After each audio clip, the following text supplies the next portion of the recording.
everybody, welcome back to Atala Farms Homestead. Here today with my buddy Easton on Wednesday Word. We just thought we'd call him to you today together. He wanted to be on the video, so we're going to talk about a little subject that's come to mind with everything going on in the world. And tell him what we're going to talk about. Kindness. Yep. There's so much going on with all this political indifference that's going on. I've seen so much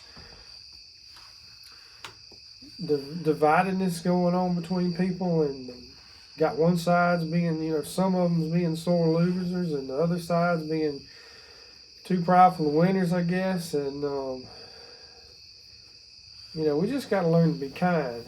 Obviously one side got what they wanted and one didn't, and some of the people on one side are going crazy because they didn't, and other people are going crazy because they did. And then you got folks in the middle. I know there's all spectrums, but when we were playing Little League as kids, we were taught to Can I say it?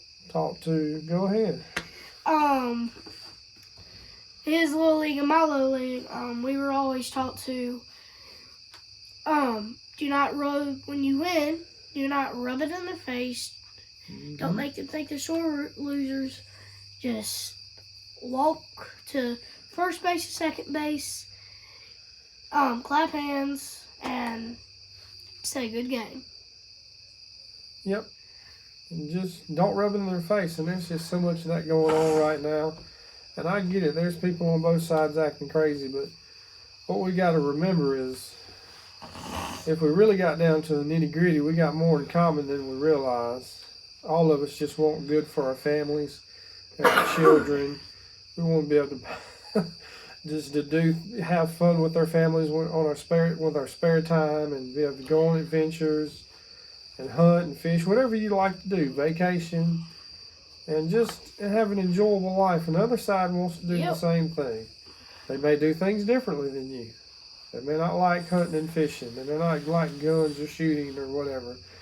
They like tennis and racquetball and cricket and whatever things they like. But they're just trying to live their life like you. Yes, they live it in a different way. Not the way that you would do it, or I would do it. But we just got to learn to be kind to one another. And all this indifference is just going to get us nowhere. The Bible tells us to love our neighbor like we love ourselves. And Romans 12:17, I think it's 12:17. Do not repay evil for evil, repay evil for good. Now listen to that. Repay evil for good. So when they be mean, don't be mean back. When they be mean, just be nice to them. That's right. It's easier said than done, though. Yeah. When they're nice to you, be nice right back. Yep. And it's hard to be. I get it. It's hard to be nice when people have said some of the most deplorable things about you and what you believe in. I get it. There's some some people that have said some just absolutely awful things about the opposite side of the spectrum. And these folks on the left, some of them, they're crazy. I'll just say it. Some of them are acting and being really crazy. There's also some people on the right too. Not as many in my opinion, but we've got to learn to come together as a country if we ever want to move forward. I mean, what is the dividing that's going to get us? It's going to get us into unrest, and it keeps going further and further and further. I mean, look what happened. We had a civil war at one time in this country. Every country, I say every country, a lot of countries have went that route. I mean, if you disagree long enough, you're going to get to the point where it just keeps building and building and building, and you're not going to be able to live together, and things are going to go south, and none of us want that. I don't think you do. No, I don't. I just want to live a peaceful life. Do my gardening and hunting and things I like to do, and just be left alone. I think that's what most of us want, and I know that's part of the problem is we're not. The other side's wanting to do things that don't let us do that, and I get it. It's hard. You have a right to fight for what you believe in, but we can do that in a kind way, in a non-condescending way. And Yep. I'm probably gonna fail at this tomorrow. I'll be honest with you, but Don't fail. it's something we got to at least try. So we just wanted to come at that with you today, and just it's just been some of the things have gotten ridiculous what I've seen going on, and Me too.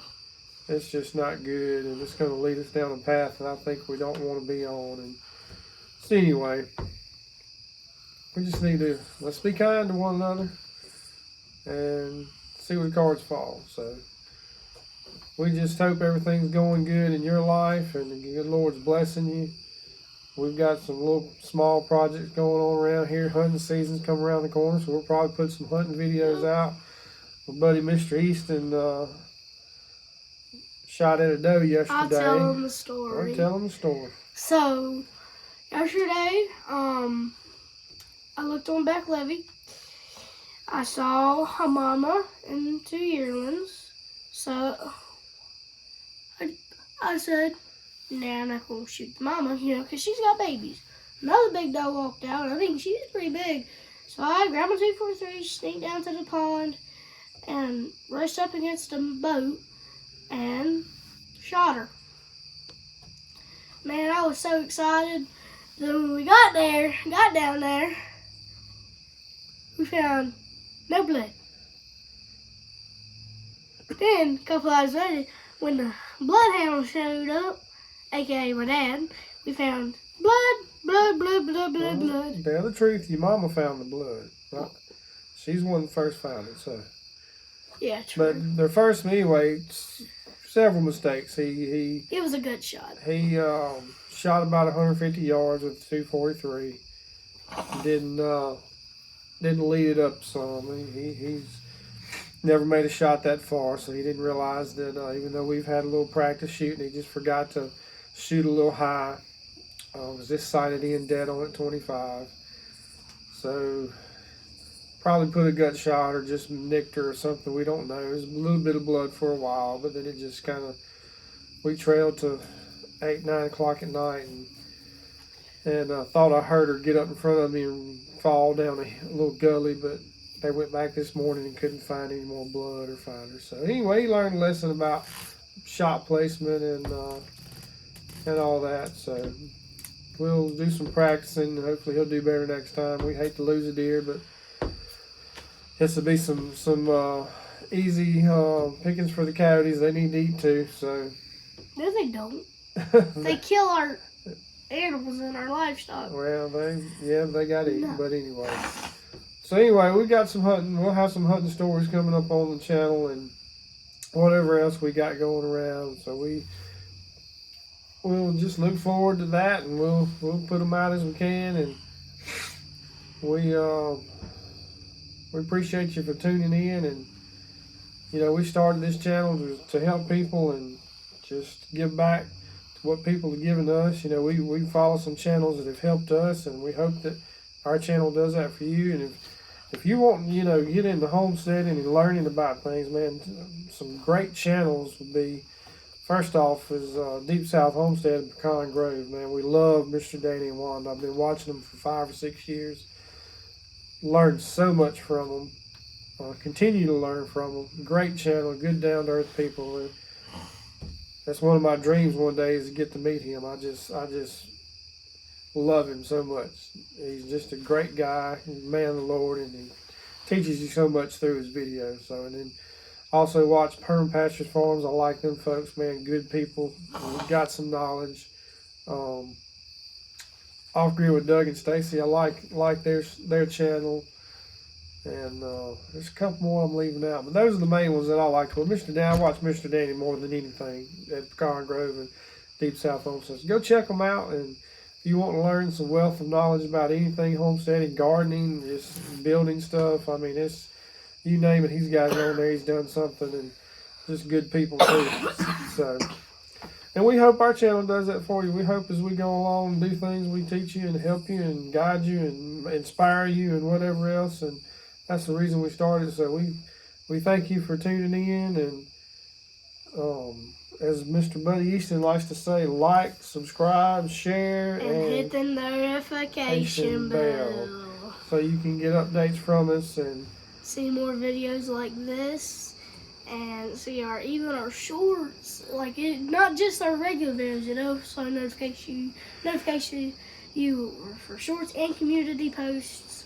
So make sure you hit all those buttons, and make sure you do give us a thumbs up. there you go. So we appreciate you tuning in. And once again, like I always say, if there's any way I can help you, pray for you, leave us a message. We'll definitely pray for you. That's for sure. We ask that you pray for us. And you see, if you watch this video Wednesday, we got some weather coming in tomorrow evening. They say it could be a little severe, so pray for us that it doesn't happen. We get a little antsy about the weather and around here after going through that tornado we went through a little over a year ago. And that's something else I want to say. People is I'll make this short and sweet, and then we'll get out of here. Just pray for the people of North Carolina, Virginia area up through there that after that hurricane that went through, it's still so much devastation and loss, and just pray for them. We know all about it from Rolling Fork. After a few weeks after things done, the cameras leave and the big agencies and people leave, and it's just your local people, and it's kind of like you feel forgotten, and they know about that all too well over there at Rolling Fork too. There's a lot of stuff that hasn't gotten done. It's been over a year, so if you're interested in helping the people at Rolling Fork, there's a group, Rolling Fork Rising. It's a great nonprofit organization that's helping get people back in homes. I will leave a QR code and a link below in the description. It'll be a QR code here on the screen. And if you feel led, help them, help the people of North Carolina. I'm sure it's Christmas time coming up. There's probably lots of kids that need toys. I don't even know where to tell you where to go, but try to figure something out, I'll put a link. They're gonna need. If you can't do that, pray for them. It's still devastation up there, and people it's getting cold, and I hear people living in tents and stuff. So just pray for them. Keep them in your prayers and thoughts, and we appreciate you tuning in. And once again, thank you from the Homestead.